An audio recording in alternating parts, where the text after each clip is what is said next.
On a quiet Saturday morning in May 2003, a two-page fax arrived at a small U.S. government office. The world was still adjusting to the aftermath of the Iraq invasion, and American power seemed unchallenged. The fax came from the Swiss embassy in Tehran, the diplomatic bridge between the U.S. and Iran. This was no routine message. It was a detailed proposal for a comprehensive settlement between the U.S. and Iran. For over 2 decades, the two nations had been locked in hostility, with no formal relations and deep mistrust. The document outlined reciprocal steps that could transform this rivalry into a stable relationship. It was bold, comprehensive, and arrived at a moment of rare possibility. The proposal had the tacit approval of Iran's supreme leader, signaling a willingness for a radical shift. Iran was under immense pressure, surrounded by U.S. forces in Afghanistan and Iraq, and sought a diplomatic way out. The fax represented a fleeting alignment within Iran's fractured political system, a narrow window for diplomacy. It was a test. Would the U.S. engage through negotiation, or stick to coercion?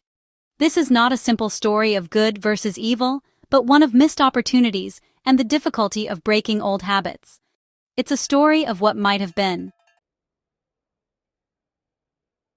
To grasp the significance of the 2003 proposal, we must recall the diplomatic optimism of the late 1990s and early 2000s. The U.S. had normalized relations with Vietnam and opened up to China, proving that even bitter enemies could reconcile. The Camp David Accords between Egypt and Israel showed that bold diplomacy could end decades of conflict. This approach, using American influence to bridge divides, became a cornerstone of U.S. foreign policy. In 1997, Iran elected reformist Mohammad Khatami, signaling a desire for less confrontation. The Clinton administration responded with cautious gestures, including acknowledging the 1953 coup in Iran. Cultural exchanges and tentative dialogue created momentum, hinting that animosity could be overcome. The 2003 fax was the culmination of this era, a bold leap toward comprehensive settlement. The fax was a blueprint for a grand bargain, mutual concessions to resolve decades of hostility. Iran offered full transparency on its nuclear program, including the most stringent international inspections. This would have put Iran's nuclear ambitions under a permanent international spotlight. Tehran also offered to end support for Palestinian militant groups and pressure Hezbollah to become a political entity. Iran signaled willingness to accept the 2002 Arab Peace Initiative, a two-state solution with Israel. In exchange, Iran had its own demands, just as fundamental to its survival. The proposal was transformative, addressing every major U.S. concern. But it was a two-way street. Iran's demands were clear, and U.S. sanctions provide security guarantees and recognize Iran's regional role. Years of sanctions had crippled Iran's economy. Lifting them was essential for stability. With U.S. troops on its borders, Iran wanted assurance against regime change and hostile actions. Iran also sought a seat at the table in shaping post-Saddam Iraq, reflecting its deep ties and interests. In essence, Iran offered strategic restraint in exchange for acceptance and respect. The proposal was a trade. Iran would give up its most threatening policies, and the U.S. would end its campaign of isolation. It was an offer to move from conflict to coexistence. The Iranian proposal landed in Washington and was met with silence. No reply, no counteroffer, no serious discussion. The fax was circulated among mid-level officials, then dismissed. The Bush administration, buoyed by victory in Iraq, believed American power could reshape the region unilaterally.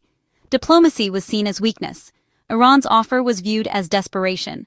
Hardliners in the administration, especially in the vice president's office and Pentagon, opposed engagement. The proposal never reached President Bush for serious consideration. The decision to ignore it was made by a small, ideologically driven circle. This was not a careful policy debate, but a product of hubris and bureaucratic failure. The administration was uninterested in coexistence, it wanted regime change. The fax was seen as a distraction from the larger project of asserting dominance. Pressure, not dialogue, was the chosen path. The silence was a deliberate choice, a refusal to negotiate. The failure of the 2003 initiative wasn't just American intransigence. Both governments were deeply divided. In Iran, The proposal reflected a fragile consensus among reformists, conservatives, and the supreme leader. Reformists saw dialogue as essential for survival and modernization, but hardliners viewed negotiation as a trap. The supreme leader balanced these forces, ready to disavow the proposal if it failed.